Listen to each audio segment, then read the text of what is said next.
दोस्तों, मेरे YouTube channel एजी matric classes में आप लोग का एक बार फिर से स्वागत है। तो आज हम लोग चैप्टर 1 जो वास्तविक संख्या है उसमें जो भी वीवीआई ऑब्जेक्टिव है वो किस टाइप से पूछता है और परीक्षा में किस तरह से आता है और कहाँ-कहाँ से हमारा क्वेश्चन जो ऑब्जेक्टिव बना करके पूछता है, आज हम लोग उसी के ऊपर बात करेंगे। तो अगर आप लोगों को अगर हमारा वीडियो अगर अच्छा लगेगा तो लाइक और सब्सक्राइब कर दीजिएगा।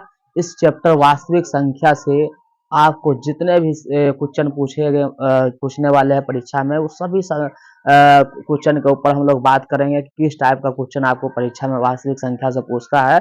तो आप बिना स्किप किए इस वीडियो को आप लोग पूरा देखेंगे, ठीक है। आइए हम लोग देखते हैं। हमारा जो परीक्षा में क्वेश्चन पूछता है वो पूछता है कि युगलित विभाजन या भाग लेमा बोले या विभाजन भाग एल्गोरिथम का सूत्र बोले। इस तरीके से आपको पूछ देगा कि निम्न में से कौन युगलित विभाजन एल्गोरिथम का सूत्र है या निम्न में से कौन युगलित विभाजन एल्गोरिथम को संतुष्ट करता है।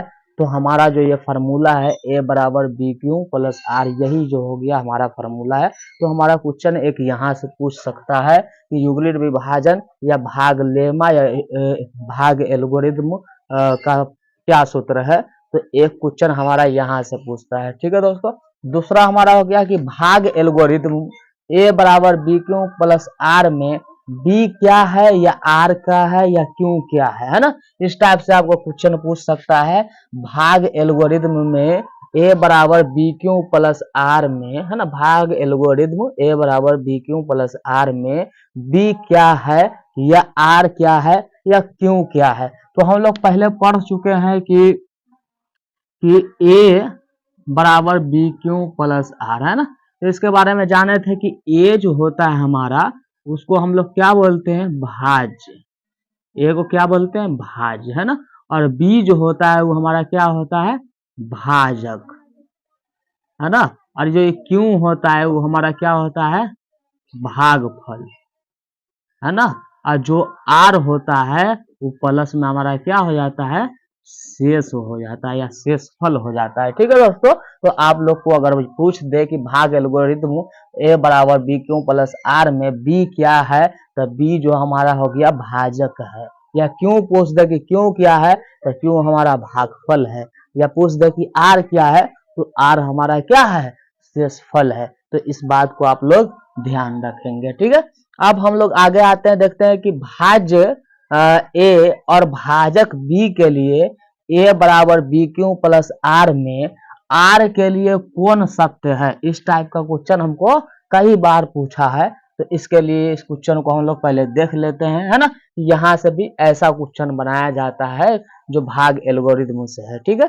कि भाज्य ए और भाजक बी के लिए ए बराबर बी क्यू प्लस आर में आर के लिए कौन सत्य है।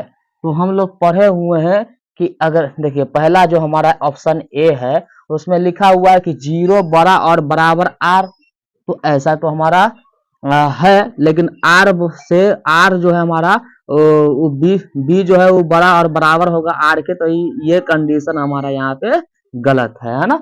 दूसरा कंडीशन जो है हमारा, जो इसका कंडीशन होता है, क्या होता है, कंडीशन होता है कि 0 जो है 0 से बड़ा और बराबर क्या हो सकता है, आर। और आर जो हमेशा क्या होगा, बी से छोटा होगा। यही ना कंडीशन है, यही फार्मूला हम लोग पढ़े थे शुरू में, है ना। क्या चीज कि आर के लिए जो कंडीशन होता है कि 0 से बड़ा और बराबर आर, और आर जो होगा से हमारा क्या हो जाएगा, बी से छोटा हो जाएगा। तो ये हमारा कंडीशन हो गया। तो ऑप्शन हमारा क्या हो गया, बी जो हो जाएगा वो हमारा राइट हो जाएगा, ठीक है।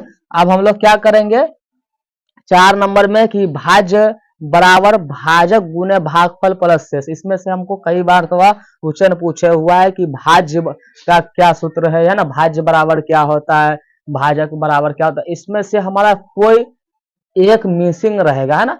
यहाँ पर जो फार्मूला देख रहे हैं इसमें से कोई एक मिसिंग रहेगा, उसी को भरने के लिए बोलेगा, है ना। तो हमारा क्या बोलेगा कि भाज्य बराबर भाजक गुना की जगह पे डॉट डॉट दे सकता है और प्लस में शेष दिए रहेगा। तो यहाँ पे हमको भरने वाला रहेगा, है ना। तो इसमें हमको कई कंडीशन से पूछ सकता है।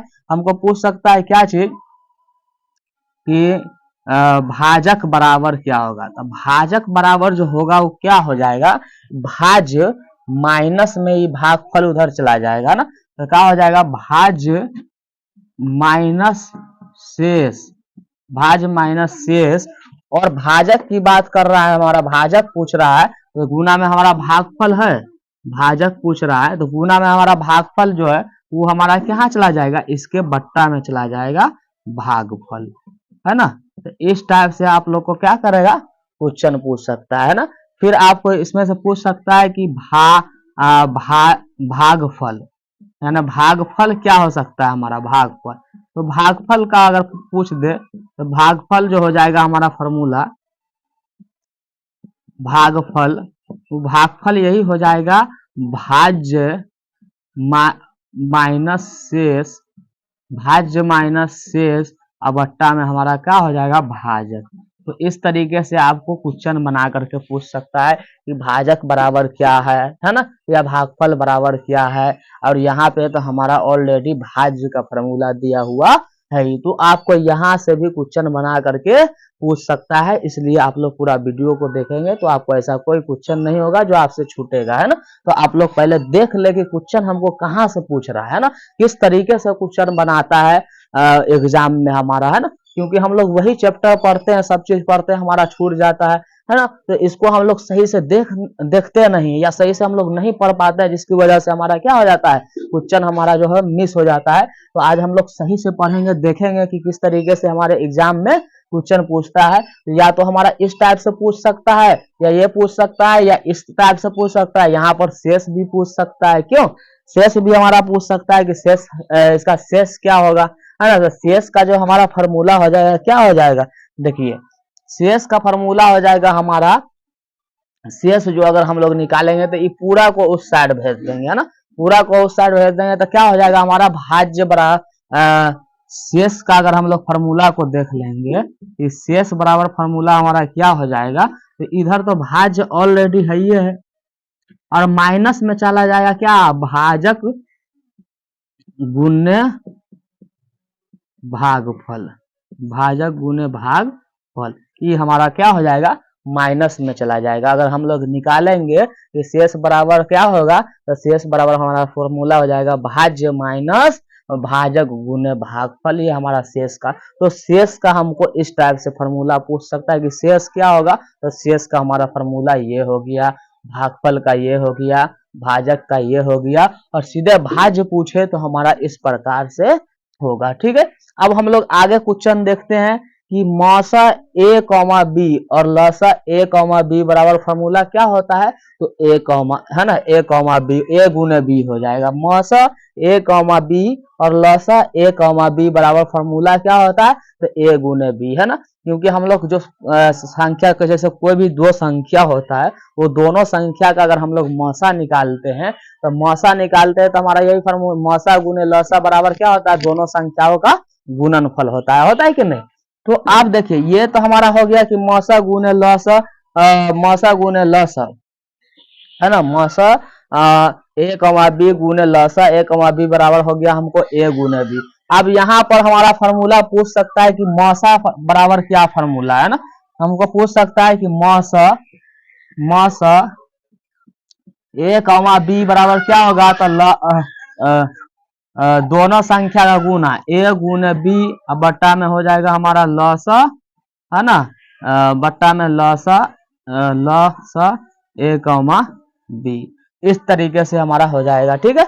और यहाँ पे फिर हमको दूसरा पूछ सकता है कि लसा क्या हो जाएगा, लसा ए बी बराबर क्या होगा, लसा ए कमा बी बराबर क्या हो जाता, तो ए गुने बी, बट्टा में मौसा मौसा ए कमा बी। तो इस टाइप से आपको क्वेश्चन पूछ सकता है ना। ये मौसा में से हमको किस टाइप से क्वेश्चन पूछ सकता है, मौसा में से हमको, यानी जो सूत्र, अभी हम लोग सिर्फ सूत्र के ऊपर चल रहे हैं, सूत्र के बाद इसमें से किस टाइप से फिर सवाल पूछेगा, तो सवाल के ऊपर भी हम लोग चलेंगे, है ना। तो पहले हम लोग अभी सिर्फ सूत्र के ऊपर चल रहे हैं कि सूत्र वाला जो होगा, फार्मूला वाला जो होगा, वो किस टाइप से पूछ सकता है। तो हमको जो फार्मूला वाला मौसा में से पूछेगा, या तो इस टाइप से पूछेगा कि मौसा ए कॉमा बी गुने लसा ए कॉमा बी बराबर क्या होगा, तो यहाँ पे हमारा हो जाएगा वही जो दिया रहेगा, जो भी संख्या उसका गुना हो जाएगा ना।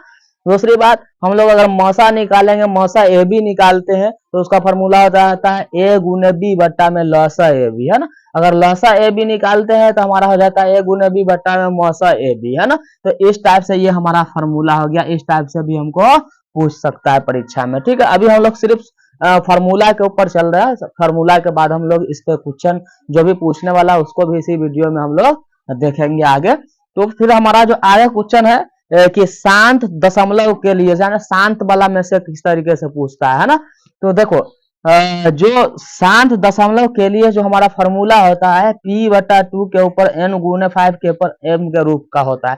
जब हमारा एग्जाम में इस क्वेश्चन पूछेगा कि शांत दशमलव के लिए हमारा निम्न में से कौन सा सत्य है, शांत दशमलव के लिए निम्न में से कौन सा सत्य है, तो हम लोग देखेंगे शांत दशमलव के लिए जो हमारा सत्य होता है वो कौन होता है, p/2 के ऊपर n गुने 5 के ऊपर m वाला, ये हमारा क्या हो जाता है, सत्य हो जाता है, ठीक है। अब हमको देखिए कोई संख्या शांत है, इसके लिए q का गुणनखंड क्या होगा, तो q का गुणनखंड जो होता है हमारा 2 के ऊपर n गुने 5 के ऊपर m के रूप का अगर हो जाएगा तो कोई संख्या जो होगा वो शांत हो जाएगा, है कि नहीं। तो इस टाइप से हमको क्या पूछ सकता है क्वेश्चन, हमको ये फार्मूला में से पूछ सकता है।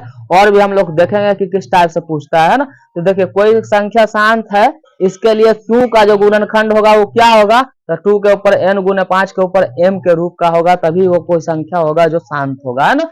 या इसमें से शांत में से पूछता है कि इतना के दशमलव के लिए सूत्र क्या है ना। शांत दशमलव का जो फॉर्मूला शांत होगा कब, जब इस रूप से हो या q का गुणनखंड हो इतना के रूप का, तब जा करके वो हमारा दशमलव प्रसार क्या होगा, शांत होगा, ठीक है। तो शांत में से, और कहेगा कि अशांत निम्न में से कौन अशांत होगा, जब q का रूप इस टाइप का नहीं लिखा जाएगा, q का रूप 2 के ऊपर n गुना 5 के ऊपर m के रूप का नहीं होगा, q का गुणनखंड जो है, q का गुणनखंड 2 के ऊपर n गुना 5 के ऊपर m के रूप का नहीं होगा, तो वो हमारा अशांत होगा।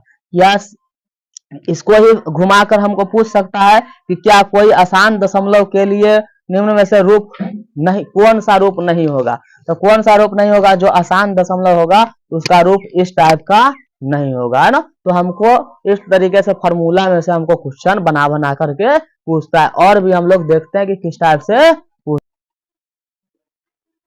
अब संख्या के ऊपर पूछने वाला क्वेश्चन सब जो है उसको हम लोग देखने की कोशिश करेंगे कि संख्या में से किस टाइप से क्वेश्चन हमको पूछता है। तो संख्या में से हमको इस टाइप से पूछ सकता है कि सबसे छोटी भाज्य संख्या क्या है, सबसे छोटी अभाज्य संख्या क्या है ना, या निम्न में से कौन अभाज्य संख्या है। इस टाइप से क्वेश्चन आपको कई दफा पूछे हुआ है ना। तो इस चीज को आप लोग देखेंगे, समझेंगे, फिर आपको कोई भी क्वेश्चन को समझने में कोई दिक्कत नहीं होगा, है ना। ये सबसे छोटी प्राकृतिक संख्या क्या है, 2 अंकों की सबसे बड़ी संख्या क्या होता है, छोटी संख्या क्या होता है ना। इस टाइप का क्वेश्चन को हम लोग समझने की कोशिश करेंगे, है ना।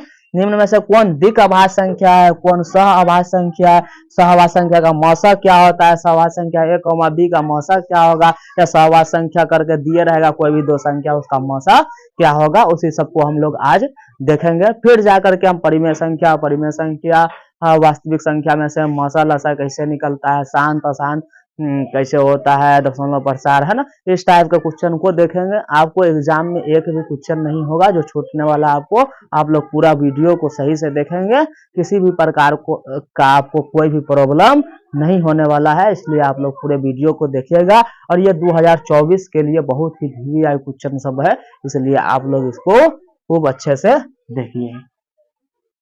हमारा जो है क्वेश्चन की सबसे छोटी भाज्य संख्या क्या होगा, है ना। तो भाज्य संख्या वह होता है जिसका कै वो गुणनखंड हो, 3 गो गुणनखंड हो, वो संख्या हमारा क्या हो जाएगा, भाज्य संख्या हो जाएगा, है ना।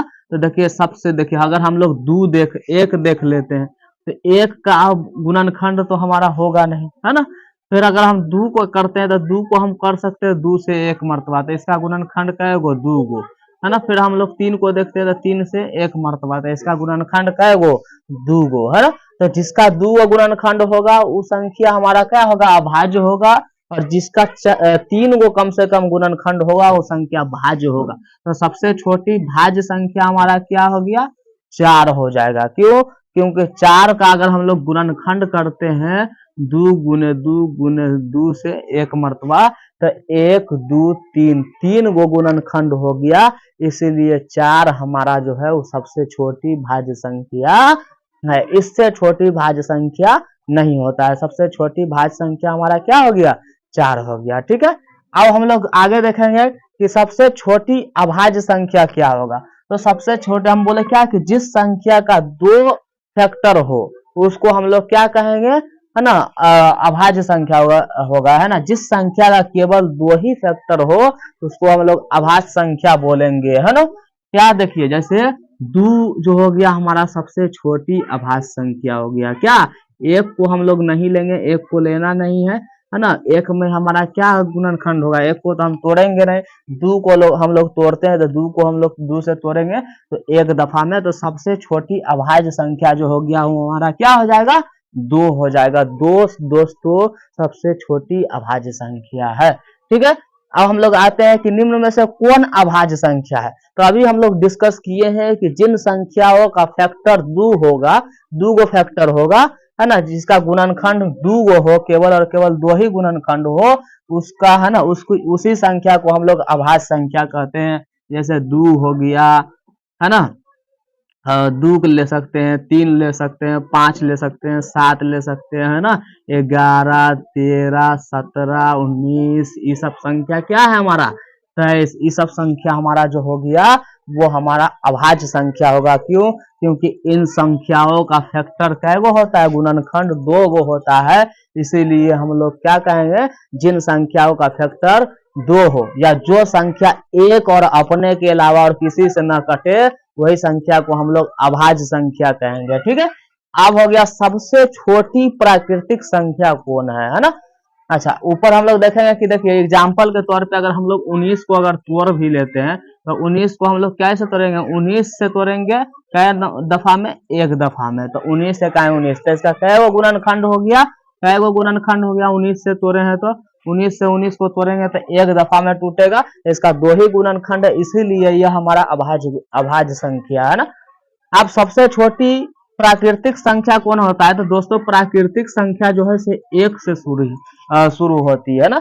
जो प्राकृतिक संख्या होती है वो 1 से शुरू होती है, इसके लिए प्राकृतिक सबसे छोटी प्राकृतिक संख्या हमारा क्या होगा, 1 होगा, है ना। अब हो गया 2 अंकों की सबसे बड़ी संख्या क्या है, तो देखिए 2 अंक की सबसे बड़ी संख्या जो हो जाएगा वो छोटी संख्या हो जाएगा हमारा 10, और सबसे बड़ी संख्या जो हो जाएगा वो हमारा क्या हो जाएगा, 99। तो 2 अंक की सबसे छोटी संख्या ही हो गया, ये सबसे बड़ी संख्या हो गया, है ना। क्योंकि इसमें 2 अंक है, इससे छोटा कोई अंक ले सकते हैं हम 2 अंक में, नहीं, और इससे बड़ा कोई नहीं हो सकता है। तो 2 अंक की सबसे छोटी संख्या जो होगा वो हमारा क्या हो जाएगा, 10 हो जाएगा, और सबसे बड़ी संख्या जो हो जाएगा वो हमारा 99 हो जाएगा।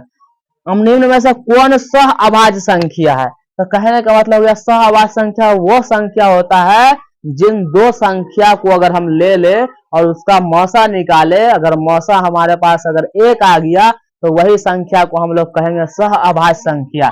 एग्जाम्पल के तौर पे हम ले लेते हैं 16 और 9 ले लेते हैं, ये दोनों को अलग अलग तोड़ लेंगे। 16 को तोड़ लेंगे 2 से 8 दफा, 2 से 4, फिर 2 से 2, है ना। फिर अब इसको हम तोड़ेंगे ज्यादा से ज्यादा 2 से 1 मरतबा। इसी तरीके से 9 को तोड़ेंगे 2 से नहीं टूटेगा, ये 3 से 3 मरतबा, फिर 3 से को तोड़ेंगे तो 1 दफा में। अब देखिए जिन 2 संख्याओं का मौस 1 निकल जाए वो संख्या हमारा क्या होगा, सह अभाज्य संख्या। तो इन दोनों संख्या का मौसा हमारा क्या होगा, क्योंकि दोनों में कॉमन कुंची हो गया, HCF अगर निकाल लेंगे इसका, इसमें दोनों में कॉमन क्या हो जाएगा, 1 हो जाएगा, यानी दोनों संख्या का मौसा 1 हो गया, इसीलिए ये हमारा सह अभाज्य संख्या हो गया, है ना। अब इसमें हम कई संख्या ले सकते हैं, जैसे 7 और 19, इसको भी अगर हम लोग तोड़ लेंगे तो 7 गुने 1, 7 को अगर तोड़ेंगे यहाँ पे तो, और 9 को तोड़ेंगे तो 3 गुने 3 गुने 1।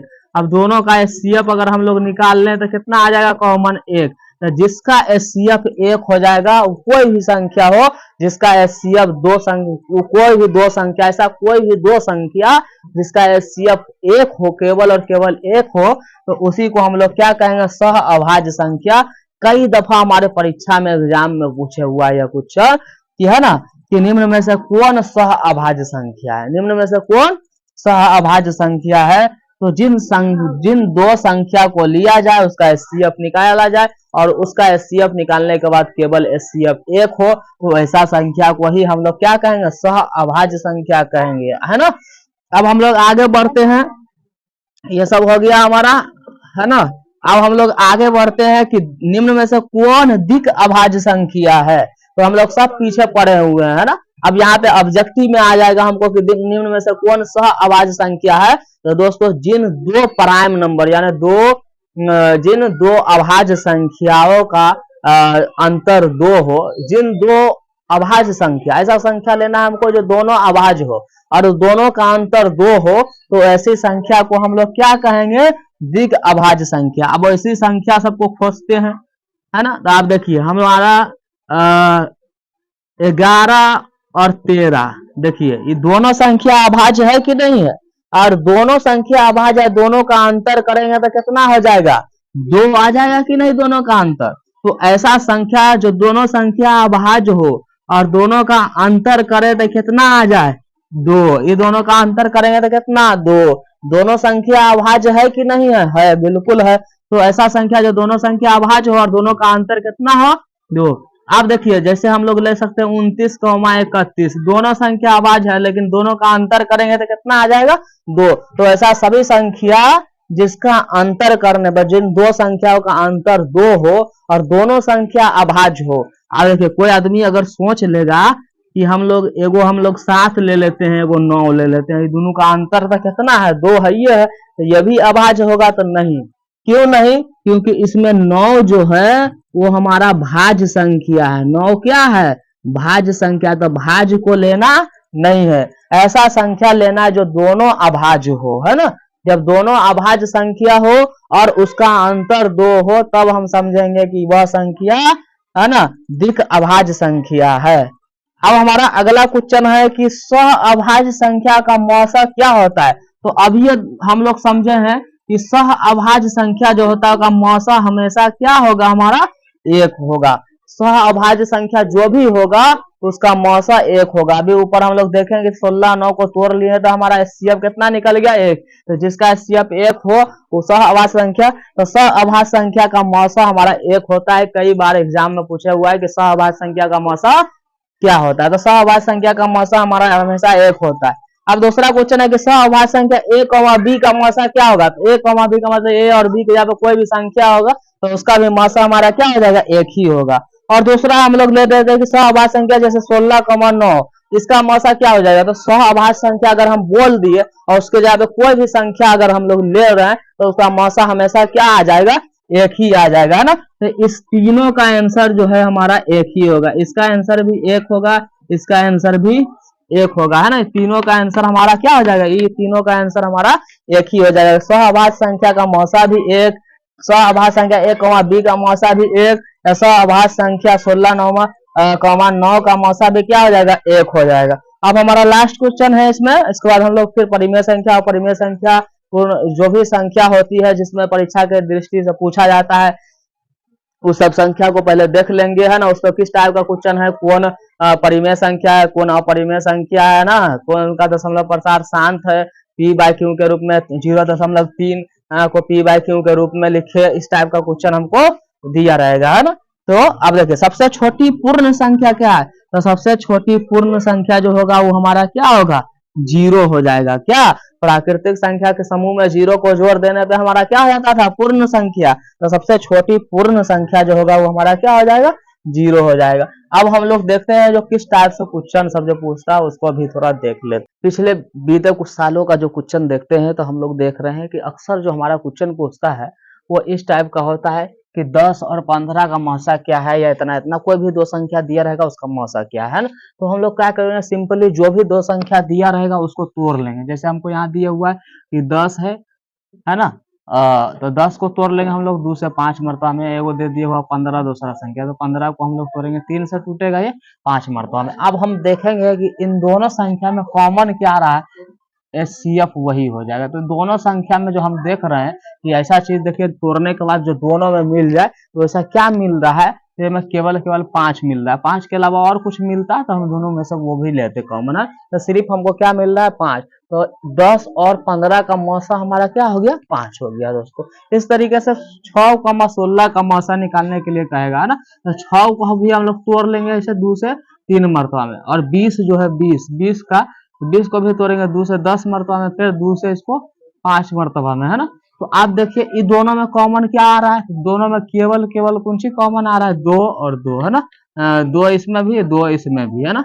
इसमें 2 को 2 है लेकिन इसमें एक ही 2 है, इसमें 3 है इसमें 3 नहीं है, तो सिर्फ इसका कॉमन क्या आ रहा है हमारा 2 आ रहा है। तो HCF इसका क्या हो जाएगा हमारा 2 हो जाएगा, है? तो इसका HCF क्या हो गया हमारा 2 हो गया। तो HCF इसका क्या निकल गया 2 निकल गया। तो इस टाइप से हमको क्या करना है, ऑब्जेक्टिव जो क्वेश्चन रहेगा तो दोनों को तोड़ लेंगे जल्दी से, और दोनों में देखेंगे जो कॉमन रहेगा वही हमारा क्या होगा HCF, जो पीछे हम लोग सीखे हुए इस तरीके से आपको पूछता है ऑब्जेक्टिव में, ठीक है। अब अगला क्वेश्चन जो पूछेगा कि 124 या का अभाज्य गुणनखंड है या इतना का अभाज्य गुणनखंड है, इस तरीके से आप लोग को पूछेगा। तो सबसे पहले जो भी संख्या दिया रहेगा उसका अभाज्य गुणनखंड कहेगा। जैसे मान लो 124 का अभाज्य गुणनखंड, इसको तोड़ लीजिए 62 मरतबा, फिर 2 से 31 मरतबा, है ना। तो इसका अभाज्य गुणनखंड क्या हो जाएगा, तो इसका अभाज्य गुणनखंड जो हो जाएगा हमारा 2 के ऊपर 2 गुने 3 31, यही इसका अभाज्य गुणनखंड हो गया, है ना। क्या हो जाएगा हमारा 2 के ऊपर 2 गुने 31, क्योंकि इसको तोड़े हैं तो हमारा इसी रूप का आया है, इसीलिए हमारा क्या हो जाएगा इस टाइप का इसका अभाज्य गुणनखंड है, तो इतना हो जाएगा, है ना। हमारा क्या होगा 124 का अभाज्य गुणनखंड है। सिर्फ इस टाइप का क्वेश्चन पूछे कि 124 का अभाज्य गुणनखंड है या इतना का अभाज्य गुणनखंड है, तो जो भी दिया रहेगा उसको तोड़ लेंगे, जितना दफा में टूटेगा वही संख्या को यहाँ पे हम लिख लेंगे, है ना। जैसे कह रहा है कि 5005 का अभाज्य गुणनखंड है ना, तो हम लोग क्या करेंगे 5005 को तोड़ेंगे तो कितना से टूटेगा, ही 5 से ही टूटेगा, 5 से 1 001।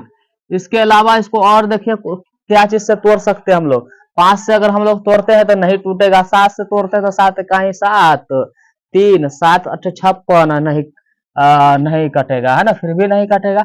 इस तरीके से अगर हम लोग क्या करेंगे 7 से तोड़ के देखेंगे, 9 से तोड़ के देखेंगे, क्या हो जाएगा 7 से तोड़ के देखेंगे, 9 से तोड़ के देखेंगे, जो भी कोई भी संख्या से हम लोग तोड़ के देखेंगे, अगर टूट गया तो ठीक है, नहीं टूटा तो क्या हो जाएगा हमारा अभाज्य गुणनखंड उतना ही हो जाएगा, ठीक है। तो हम लोग क्या करेंगे, इसको हम लोग 7 से तोड़ के देखते हैं, फिर 7 से, है ना। ये हमारा 7 से अगर टूट जाएगा तो 7 से अगर हम तोड़ रहे हैं इसको तो कितनी दफा टूटेगा, 7 इकाई 7, इनमें से 3 बच गया तो 30, 7 चौका 28 और 7 3 21 हो गया।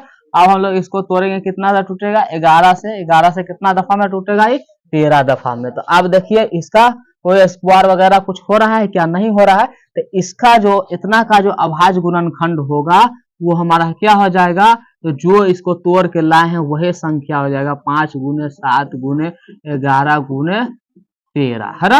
अब हमारा कह रहा है कि देखिए 500 का अभाज्य गुणनखंड के रूप में 5 का घात है, इस टाइप का भी हमको क्वेश्चन पूछता है। एक तो हमको पूछेगा कि इतना का अभाज्य गुणनखंड है, तो जो हमको रहेगा इस टाइप से तोड़ देंगे वो हो गया। इतना का अभाज्य गुणनखंड है तो जो तोड़ने के बाद आ गया उसको लिख देंगे। अब यहाँ पे कह रहा है कि 500 का अभाज्य गुणनखंड के रूप में 5 का घात है, या 156 का अभाज्य गुणनखंड के रूप में 2 का घात है। इस टाइप का क्वेश्चन हमको कई बार परीक्षा में पूछा है और इस बार भी पूछेगा, इसलिए आप लोग इसको ध्यान से देखेंगे, है ना। क्या कह रहा है, तोड़ लीजिए कि 500 का अभाज्य गुणनखंड करना है, इसमें देखना है कि 5 कई मर्तबा आया है ना। तो हम लोग क्या करें 500 का 2 से तोड़ेंगे तो 250 250 मर्तबा में, फिर 2 से तोड़ेंगे तो 125 मर्तबा में। आप क्या तोड़ेंगे, इसको 5 से तोड़ेंगे, है ना, तो 5 से 25 मर्तबा में, फिर 5 से ही टूटेगा कै दफा में 5 दफा में। तो हम लोग क्या देख रहे हैं कि 500 का अभाज्य गुणनखंड के रूप में 5 का घात है, तो 5 कितनी दफा आया, 1 2 3 दफा आया है। तो 5 का घात जो है 5 का घात 3 है, 5 का घात कितना हो जाएगा हमारा 3 है। क्यों, क्योंकि 5 जो है हमारा 1 2 3 बार आया है, इसीलिए इतना के अभाज्य गुणनखंड में 5 का घात कितना हो जाएगा 3 हो जाएगा। अब हम लोग आगे बढ़ते दोस्तों कि 156 का अभाज्य गुणनखंड के रूप में 2 का घात है, तो इसी टाइप से 156 को भी हम लोग क्या कर लेंगे, तोड़ लेंगे।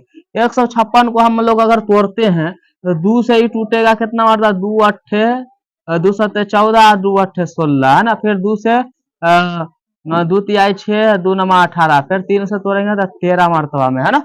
देख लीजिए, 2 7 14, 2 8 16, 2 से 2 तिहाई 6, 2 9 18, 3 से इसको तोड़ लिए इतना है ना। तो हमारा क्या हो जाएगा, 2 का क्या कर रहा है, 156 का अभाज्य गुणनखंड के रूप में 2 का घात है। तो देखिए 2 का दफा आया है तो 2 मरतबा आया है, तो 2 का घात कितना हो जाएगा, 2 का घात 2 ही हो जाएगा, क्योंकि हमको तोड़ने के बाद 2 को आया, इसलिए 2 वो घात हो गया। अगर 3 को आता तो 3 को हो जाता। अब इस तरीके से जो ऊपर हमारा है इतना इतना का एचसीएफ क्या है, इसी तरीके से यहाँ पे ये भी पूछ सकता है कि इतना इतना का एचसीएफ क्या है। तो इतना इतना हम जो तीनों संख्या को अलग अलग तोड़ लेंगे, है ना, तीनों संख्या को अलग अलग तोड़ लेंगे, जो कॉमन आ जाएगा वही हमारा क्या हो जाएगा, एचसीएफ हो जाएगा। जैसे सपोज दैट हम लोग क्या करते हैं, इसको तोड़ के देखते हैं, है ना। जैसे 17 को हम लोग तोड़ेंगे, तो 17 को तोड़ेंगे तो 17 गुने 1, फिर हम लोग क्या किए 23 को तोड़ेंगे तो 23 गुने 1। इस तरीके से अब हम लोग क्या चीज से को तोड़ेंगे, 29 को, तो 29 गुने 1।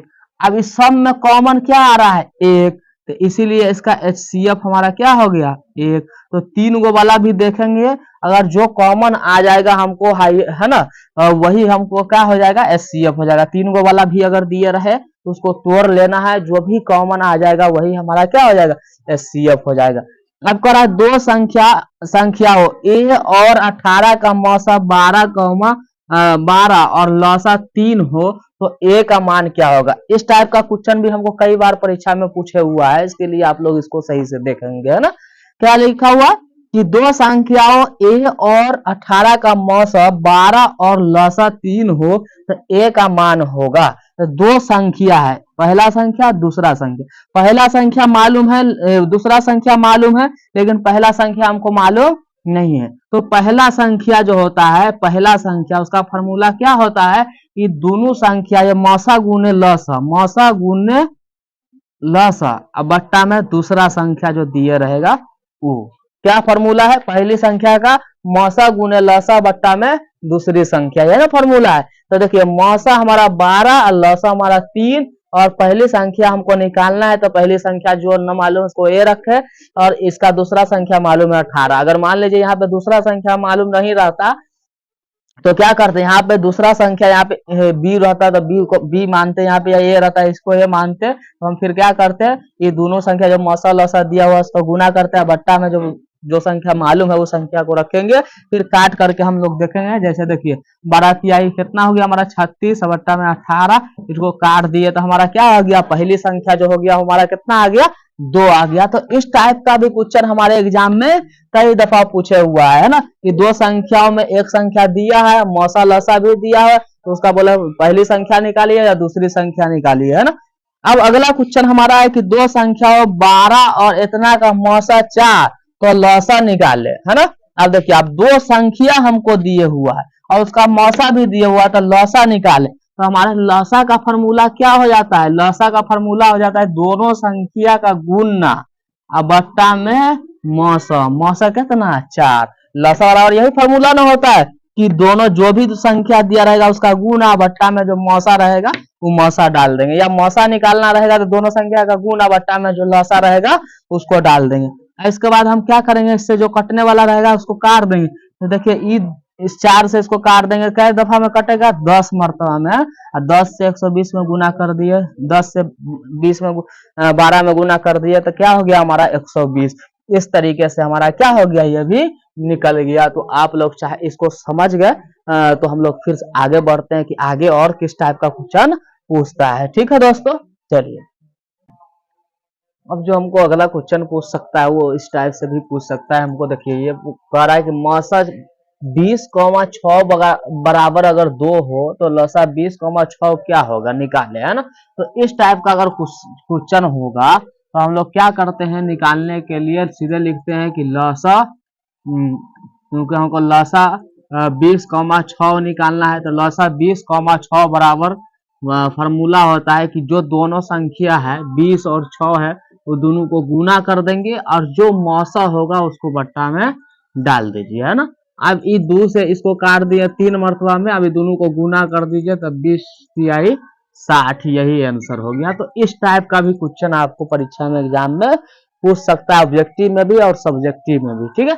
तो इसको देखिए, ये क्वेश्चन हमारा मौसा इतना बराबर 2, तो लौसा इतना निकाले, तो लौसा निकालना रहेगा तो जो संख्या दिया रहेगा दोनों को गुना कर लेंगे, जितना मौसा दिया रहेगा उसको बट्टा में डाल देंगे। ठीक है, क्या हमको लौसा इतना का लौसा हमको जैसे मान लीजिए 60 मालूम रहता और कहता है कि इतना का मौसा क्या होगा, तो सेम कंडीशन दोनों संख्या जो रहता है उसको हम लोग क्या कर दें, गुना कर देंगे, और जो लौसा रहेगा उससे इसको भाग दे देते हैं तो हमारा मौसा निकल जाता है। ठीक है, अब हमको इस टाइप का क्वेश्चन पूछ सकता है कि 15/20 का दशमलव प्रसार है, क्या है, इसका दशमलव प्रसार निकालना है ना।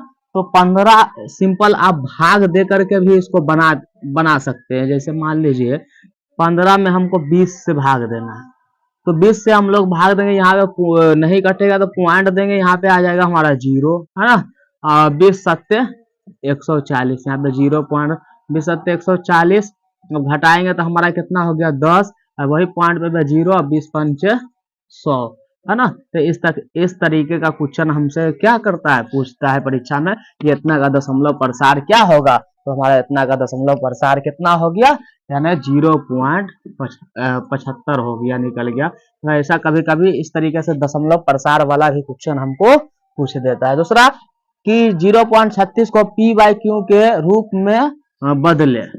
ठीक है, इतना को 0.36 को p/q के रूप में बदले, है ना। p/2 के ऊपर n गुना 5 के ऊपर m के रूप में बदले, तो क्या करना है, जो दिया होगा उसका पॉइंट हटा देंगे। क्या दिया हुआ था 0.36, उसका पॉइंट हटा दिए, सीधे लिखे हम लोग 36, है ना।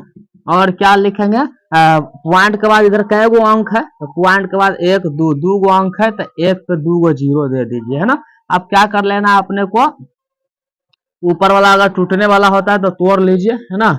तो इसको लिखेंगे 2 गुने 2 और गुना में 3 गुने 3, इस तरीके से ऊपर वाला को तोड़ लिया और नीचे वाला हमारा टूट जाएगा। 100 को तोड़ लेंगे हम लोग, 2 से तोड़ेंगे तो 50 मरतबा में, फिर 2 से तोड़ेंगे तो 25, फिर 5 से तोड़ेंगे इसको तो 5 गुने 5, है ना। तो इस तरीके से हमारा क्या आ गया 2 गुने 2 गुने 5 गुने 5, है ना।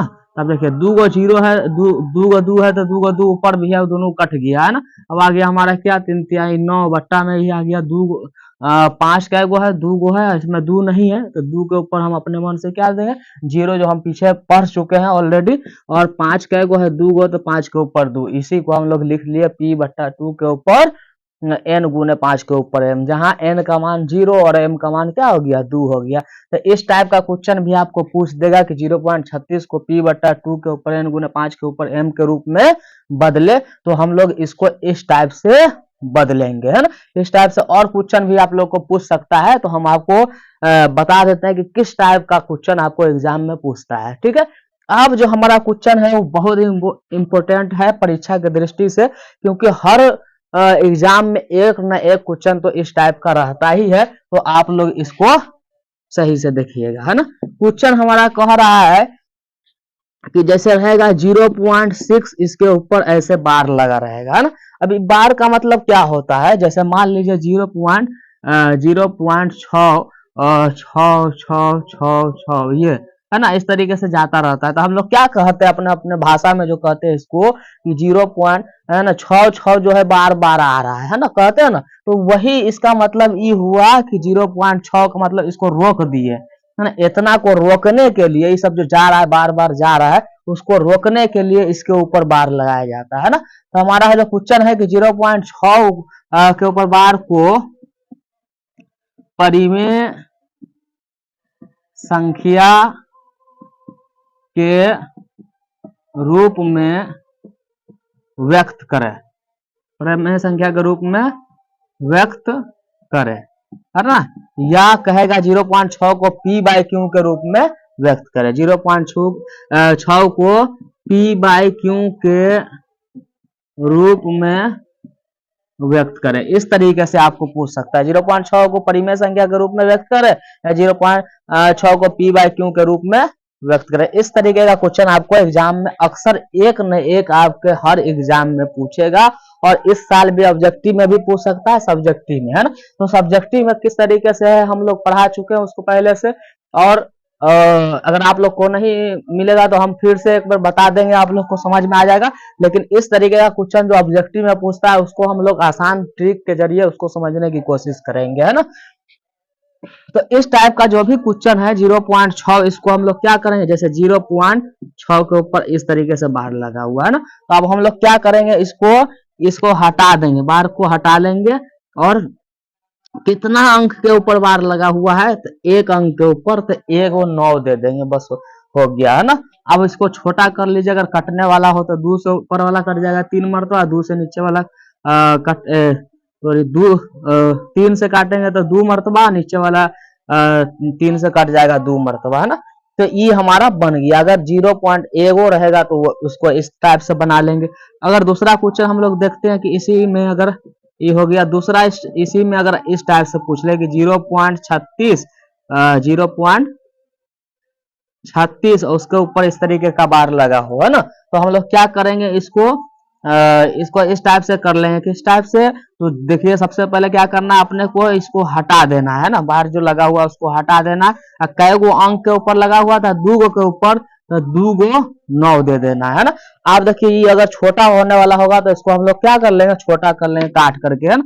तो देखिए 9 से ऊपर वाला भी कट रहा है, 9 से ही 4 मरतबा, 9 से नीचे वाला कट रहा है कितना दफा, 11 मरतबा। तो ये हमारा हो गया। इस तरीके का जो रहेगा उसको शॉर्टकट में हम लोग बनाएंगे। इसका और हम लोग देख रहे हैं, इसका हमको तीसरा इस टाइप से पूछ सकता है हमको कि 0.23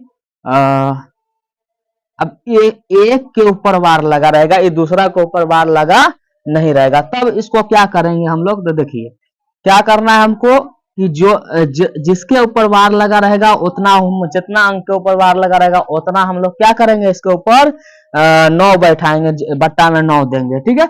इसके बाद क्या है, ऊपर जो भी संख्या लिखा हो, है ना, आप देखिए ये देखिए पॉइंट के अंदर कै गो संख्या है जिसमें बार नहीं लगा हुआ है, एगो संख्या है, तो इसके ऊपर एगो 0 दे देंगे, है ना। इसके बाद क्या करेंगे, ऊपर जो लिखा हुआ है 23, उस 23 को हम लोग लिख लेंगे। तो यही हमारा हो गया कितना, 23/90 हो गया, ठीक है। अब हम लोग और क्वेश्चन हम इस टाइप का देख सकते हैं। इस टाइप का और क्वेश्चन हमारा है कि जैसे इस टाइप के और क्वेश्चन में हम लोग देखेंगे, जैसे चौथा में हम लोग देख लीजिए। इसमें जैसे एक क्वेश्चन ले लेते हैं,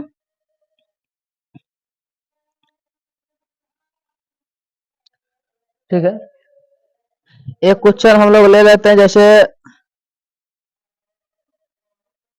2.35 के ऊपर ऐसे बार लगा रहेगा, ठीक है। 2.35 उसके ऊपर बार लगा रहेगा, ठीक है। इस टाइप का अगर क्वेश्चन रहेगा तो हम लोग क्या कर लेंगे, इसको सिंपली ये करना है कि देखिए जो भी क्वेश्चन होगा उसको हम सबसे पहले लिख लेंगे 2 3 5 ऐसे लिख लिए, है ना। इसके बाद ये देखिए कि कितने यानी कितना अंक पे बार लगा हुआ है, तो एक अंक पे, तो 1 9 दे देंगे, ठीक है। इसके बाद क्या करना है, कितना अंक पे बार नहीं लगा हुआ है, तो देखिए ई पॉइंट के बीच में देखना है, पॉइंट के यानी बार और पॉइंट ये दोनों के बीच में देखना है कि कितना अंक है जिसपे नहीं लगा हुआ है पॉइंट, तो एक अंक से एगो 0 इस पे दे देंगे, है ना। इसके बाद आप क्या देखना है हमको कि कितना अंक पे बार नहीं लगा हुआ है, तो 1 2 गो पे नहीं लगा हुआ है, तो ये 2 गो को हम लोग क्या कर लेंगे, यानी 2 3 23 को घटा देंगे। अब इसको घटा दीजिए तो हमारा आ जाता है 212/90, ठीक है। इस तरीके से हमारा हो गया, है ना। और आगे का क्वेश्चन हम लोग देख सकते हैं किस तरीके से, जैसे मान लीजिए कि एक हम और उदाहरण के साथ समझते हैं। जैसे 5वां क्वेश्चन एक ले लेते हैं कि 3 के ऊपर लगा हुआ 35, यही क्वेश्चन को अगर ले ले, इसके दोनों के ऊपर बार लगा हो, है ना, तो हमको क्या करना है, इसमें कुछ नहीं करना, सिंपल सा जो दिया हुआ है उसको पूरा को लिख लेंगे। लिख लिए, इसका कितने अंक पे बार लगा हुआ है, तो 2 गो पे, तो 2 गो 9 दे दिया, ठीक है। अब देखना है कि यहाँ पे बार और पॉइंट के बीच में कोई अंक है क्या, नहीं है, तो इस पे 0 नहीं देना है। इसके बाद क्या करना है कि कितना अंक पे बार नहीं लगा हुआ है, तो सिर्फ 3 पे, तो 3 को हम लोग घटा लेंगे। जितना अंक पे बार नहीं लगा होगा उतना अंक को हम लोग क्या कर लेंगे, घटा लेंगे। तो हमारा क्या हो गया, 332/99। अगर कटने वाला होगा तो हम काट लेंगे, तब जा करके हमारा आंसर जो ऑप्शन रहेगा उसमें हमारा मिलेगा, ठीक है। छोटा होने वाला होगा तो हम लोग छोटा कर लेंगे, तब जाके हमारा ऑप्शन मिलेगा। और क्वेश्चन को हम लोग देखते हैं। जैसे मान लीजिए कि 5.5 2 6 और 7, 2 6 और 7 इस टाइप का दिया हुआ है। और यहाँ पे हमको देखिए 2 गो अंक पे हमको ऐसे इस तरीके से बार दिया रहेगा, ठीक है। तो अब हमको क्या कर लेना है, से देखिए इस टाइप का जो भी क्वेश्चन है उसको एकदम आसानी से हम लोग बना लेंगे। क्या करना है, सबसे पहले इसके बट्टा में लिखिए कि कै गो अंक के ऊपर बार है, तो 2 गो के ऊपर, तो 2 गो 9 दे दिए, ठीक है। इसके बाद क्या करना है, इसको पूरा को लिख लीजिए, कितना 2 5 2 6 7 पूरा अंक को लिख लिए।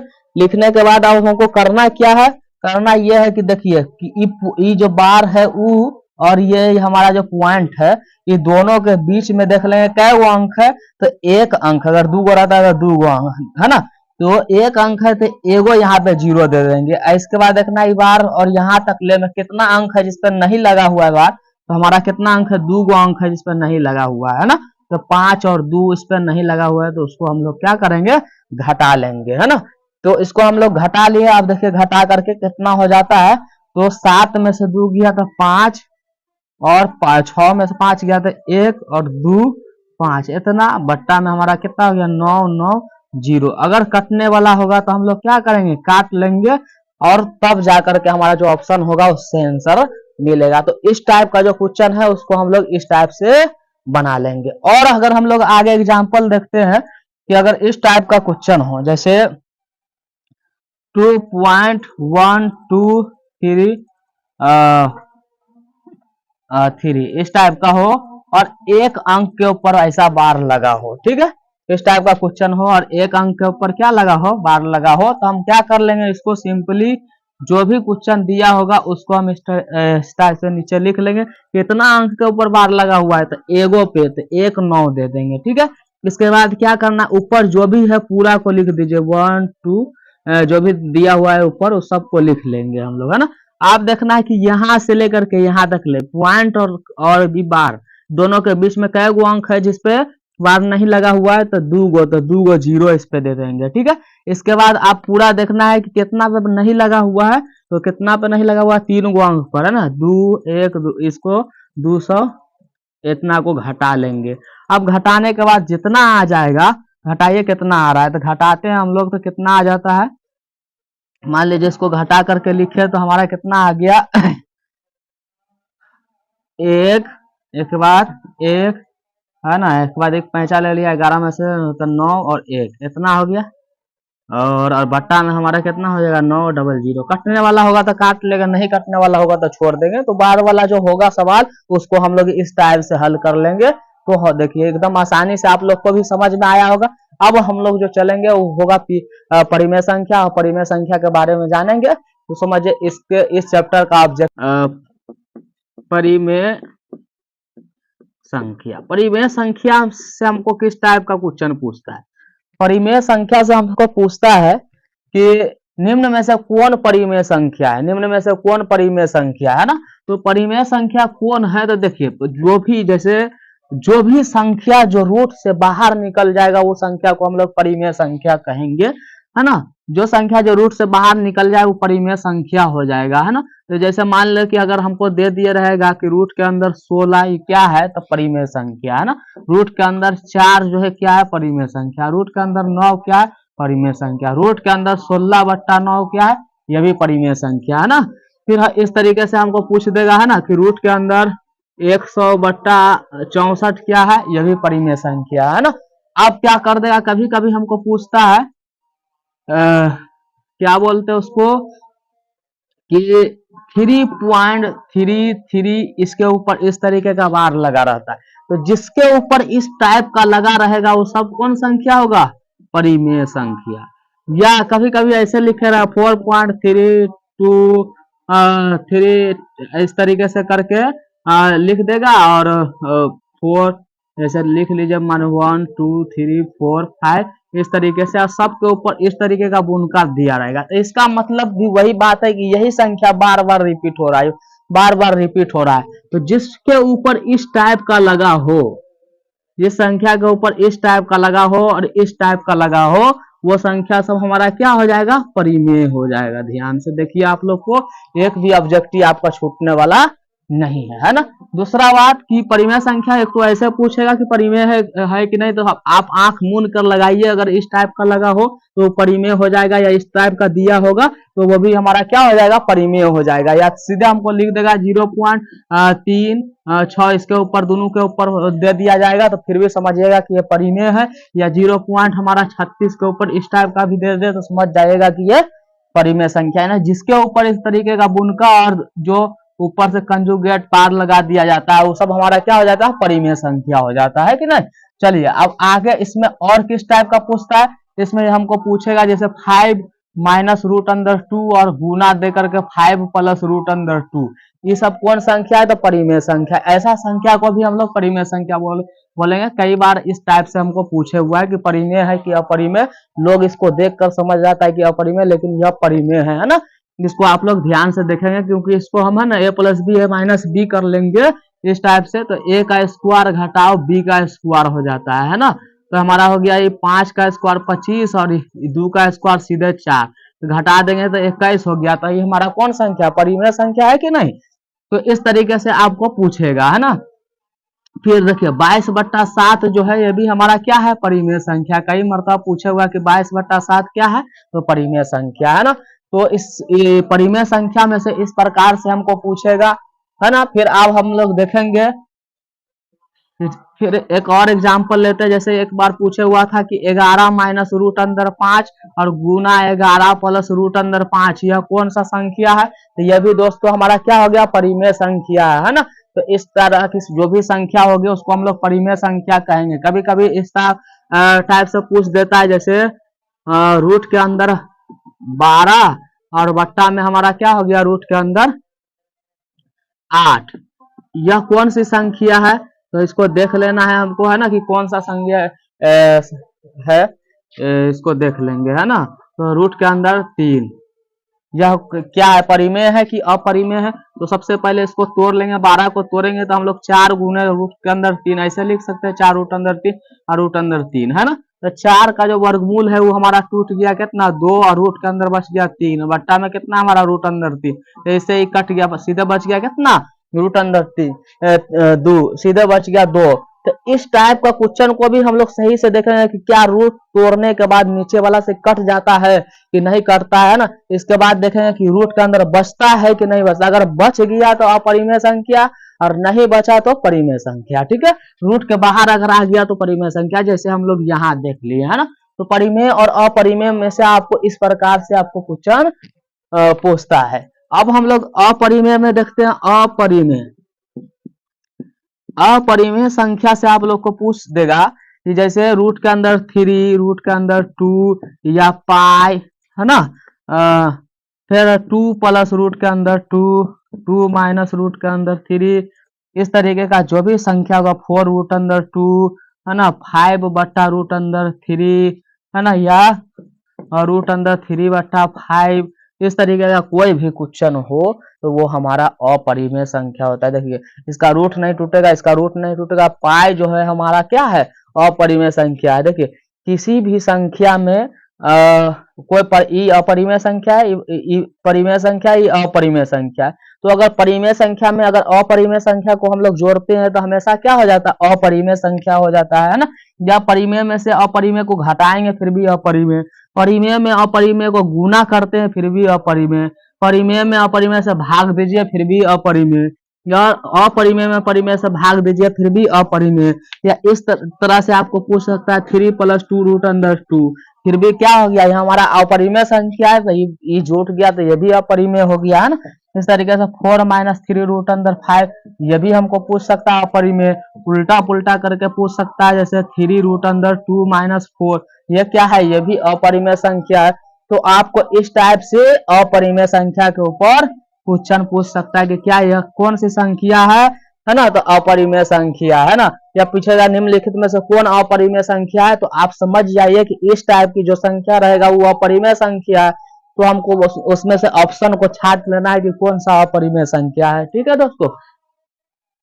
अब हमको कभी कभी हिंदी में भी पूछ देता है इस टाइप से कि परिमेय और अपरिमेय संख्या का अंतर क्या होगा। परिमेय और अपरिमेय संख्या का अंतर अभी हम लोग समझे कि परिमेय संख्या ये अपरिमेय संख्या, इसका अंतर भी हमेशा अपरिमेय ही होगा ना। परिमेय और अपरिमेय का अंतर भी अपरिमेय, जोड़ भी अपरिमेय, भाग भी अपरिमेय और गुना भी अपरिमेय। तो इससे घबराना नहीं आप लोगों को। परिमेय और अपरिमेय आप लोग को समझ में आया होगा, मेरा विश्वास है। और आप लोग को अगर समझ में आ गया होगा तो हमारे इस वीडियो को लाइक और सब्सक्राइब भी कीजिएगा। और आपको कोई भी ऐसा क्वेश्चन नहीं होगा जो इस आप जो अभी पढ़े हैं इससे अलग पूछे, है ना। आप हर क्वेश्चन को समझ सकते हैं, बना सकते हैं, और ऑब्जेक्टिव जितना भी होगा आप लोग इससे खुद बना सकते हैं, कोई दिक्कत वाली बात नहीं होगी। ठीक है, तो आज के लिए इतना ही। मेरा YouTube चैनल है इजी मैथमेटिक्स क्लासेस, जैसा आप लोग जान रहे हैं, आप उसको सब्सक्राइब कर दीजिएगा। मैं अंजार सर, थैंक यू, आज के लिए धन्यवाद।